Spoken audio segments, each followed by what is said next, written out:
Greetings to all. I'm Dr. Devina Krishna from the Department of English, Patna Women's College, and today my topic is Forensic Linguistics and Introduction.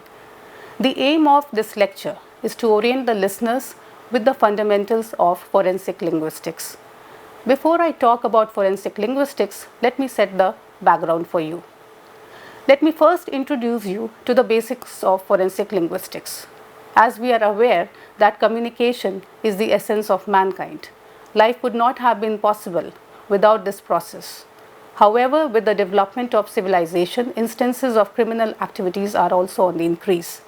One such scientific discipline which has the potential to provide an authentic framework for such identifications is called forensic linguistics. Forensic linguistics is the application of linguistic knowledge to a particular social setting, namely the legal forum from which the word forensic is derived. In its broadest sense, we may say that forensic linguistics is the interface between language, crime, and law, where law includes law enforcement, judicial matters, legislation, disputes or proceedings in law, and even disputes which only potentially involve some infraction of the law or some necessity to seek a legal remedy. Given the implication of the use of language to life in general and the law in particular, it is perhaps somewhat astounding that forensic linguistics is a relative tenderfoot to the arena.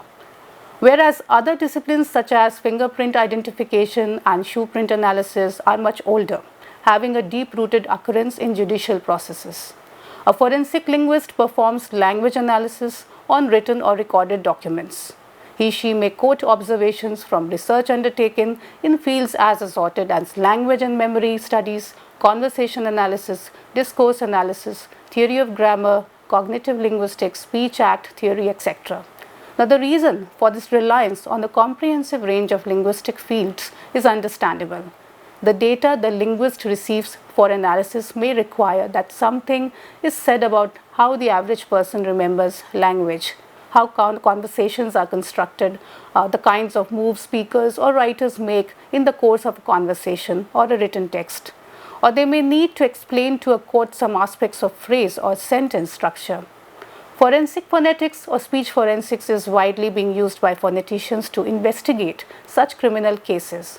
It tries to invoke interest among its readers with an aim to arouse zeal for research in this field. Now, let me provide a bit of historical account. It is hard to pinpoint a particular time as to when this area started. Early Greek dramatists accused each other of plagiarism. Since the 18th century, several authors have tried to claim their writing on some of the famous literary texts.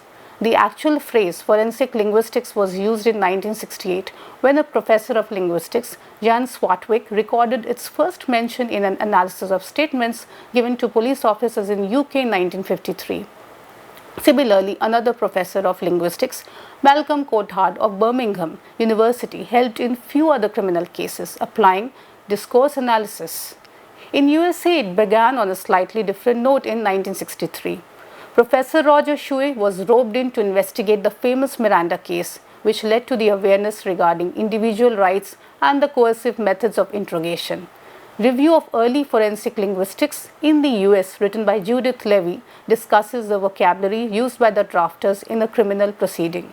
Now, certain phrases and lexicon make the information explicit, while certain others make it inferential. Now, let me talk about author identification, forensic stylistics. This is a technique that utilizes the linguistic analysis of writing style for the purpose of authorship identification, based on the premise that there is individual disparity in the use of language and that much of this variation is unconscious in order to establish the linguistic fingerprint of a specific text. Several methods of rigorous quantitative and qualitative analysis can be used. As a general rule, the forensic linguist compares the text presented as indication to other texts, written spoken by the presumed author, and determines the likelihood that the same or different person produced the question text. Now, one famous example of forensic speaker identification is the Prinzivelli case. The Prinzivelli was an employee of Pan American Airlines, suspected of making telephone bomb threats to his employer in Los Angeles because he was known to be an unhappy employee and he was a New Yorker.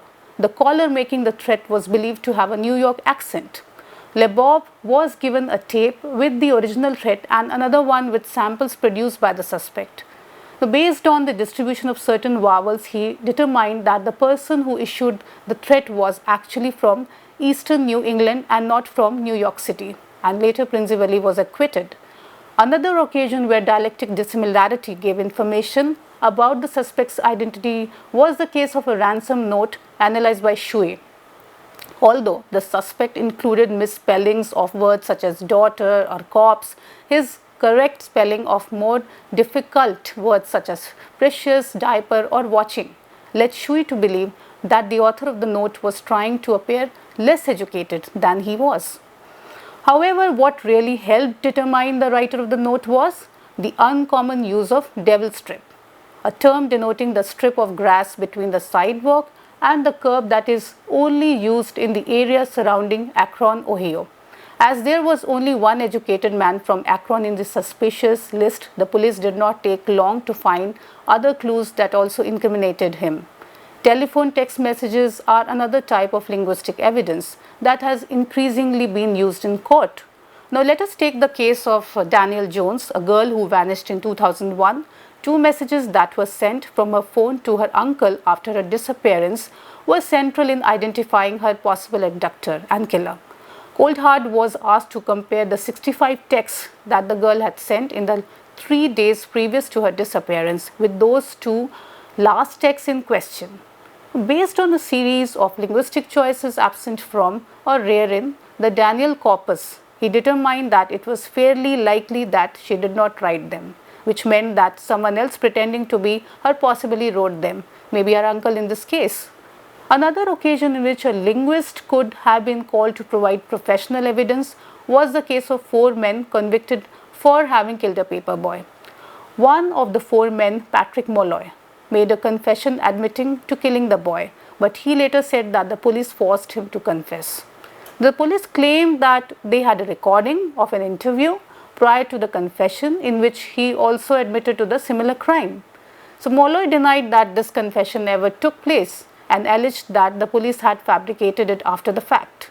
Coulthard concluded that based on the exclusiveness principle, which states that the same person telling the same story at 2 different points in time would select an overlapping but different set of lexical grammatical choices.